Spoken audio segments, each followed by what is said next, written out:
The Nampa School District recently announced the closure of 4 public schools in the city of Nampa.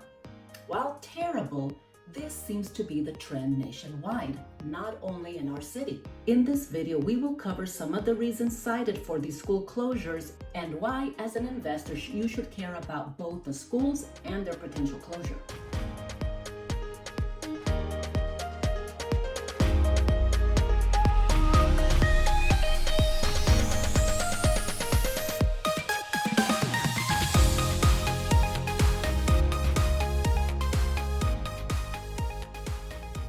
Hi, it's Sylvia at Wealth Builders Realty. Welcome back to the channel. We are always happy to provide you with valuable information to help you make the best decisions in your endeavors to build generational wealth. Be sure to like and subscribe to stay informed about what you can do to ensure a good return on any of your investments.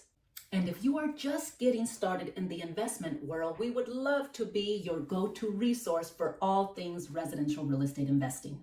So schools closing is typically not a good thing, and the recent announcement by the Nampa School District was met with anger and fear.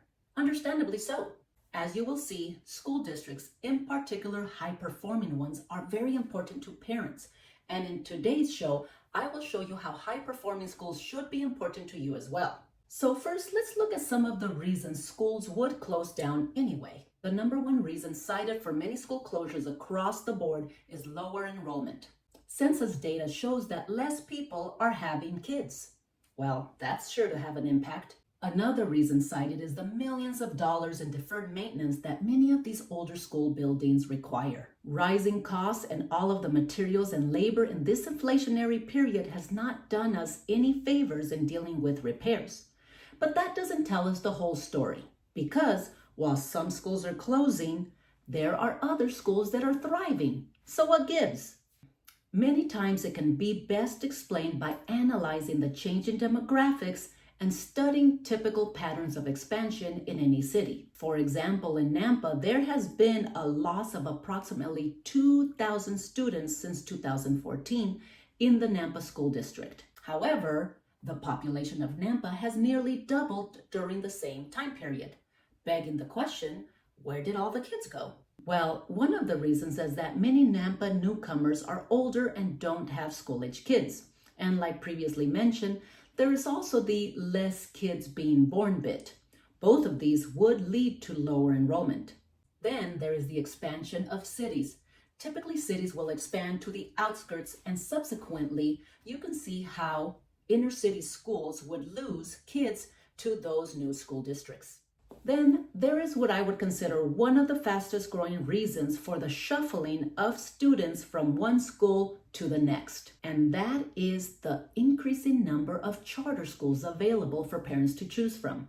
In fact, many of the local charter schools in Nampa have seen a slight increase in enrollees. So if children are being carted off to another school across town, why should you care? Well, there have been numerous studies done on the correlation between schools and real estate property values. Without a doubt, a high-performing school district has been found to have a positive effect on property values. Many buyers and renters with children prioritize a good school district above other factors when they are looking for that next place to call home. It is very important for them that their kids have access to quality education without having to fork over the money required to put them into a private school. NAR, the National Association of Realtors, found that 53% of buyers with children consider schools a crucial factor in determining where they will live. 43% said they would pay a higher price for a home in these higher performing school districts. And the same sentiment exists among renters. So you might be asking yourself, don't people just get interdistrict transfers? Well, yes and no. An interdistrict transfer might just be one of the problems the family will face when they don't reside within the school district of their choice.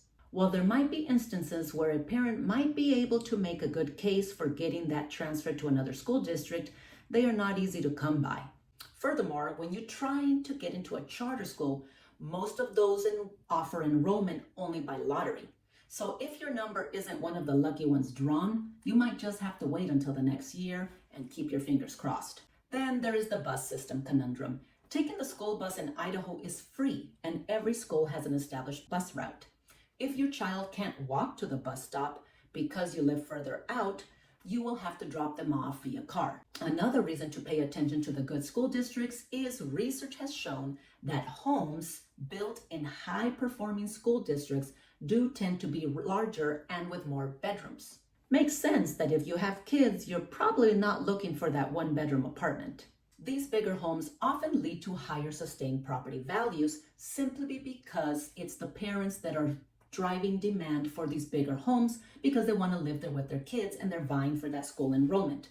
But even having the smallest home in one of these neighborhoods would improve your chances of better appreciation. Many renters will forego the bigger home for the smaller one simply because they want to be in the better school district. Research also shows that the value of homes in these high-performing school districts are more resilient in downturns.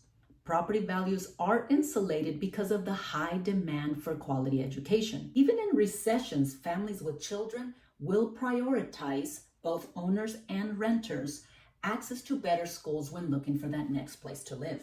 So it's important to choose your school district wisely. But in addition, a study in Oshkosh, Wisconsin found that there was a correlation between property values and their distance from a good performing school. So in essence, the proximity of the school is also a factor, not just being within the school district. The closer you are, the higher the value. Social considerations are the factors in this case. Being closer to the school allows you for the convenience and safety of kids walking. Plus, research shows that the community involvement is higher and there are more social opportunities for your kiddo if you live within the neighborhood of where the school is so they can meet other kids. This study found that homes that are the closest to the top-rated schools are often worth an average of 2.5% more than similar homes in the rest of the neighborhood. Okay, so let's bring this home to you as an investor. It sounds like paying attention to the school district you buy in will increase your chances of higher rents because of increased demand for this prime location. Further, because most parents stay to see their kids through the schooling process, you better your odds of renting to a long-term tenant, decreasing the amount of turnover costs that you would see, which equals more cash flow. This higher demand for your property also does a good job of insulating the value of your property in a downturn. So even if you found yourself trying to sell the home, you would most likely take less of a hit simply by being in a good school district. Also, if you chose to buy in close proximity to a good school, you would see an average of 2.5% more value in your property versus another in the same school district. That, my friends, is just icing on the cake. So there you have it, friends. Schools tend to be rather important for you to consider as you look at your options of homes to purchase. Buying a home to rent out is very much like running a business, which means that you always have to run it with your end customer in mind. If you are thinking of buying in a neighborhood and are hoping for a family that will rent from you for a long time, then you absolutely need to know of where all the good schools in that area will be. As an investor, I would want to know where all the schools are, including charter and private schools. But how do you know where those are? Well, Google is a great place to start. Then I would look into sites like greatschool.org, niche.com, and schooldigger.com. We have conveniently listed them in the description below.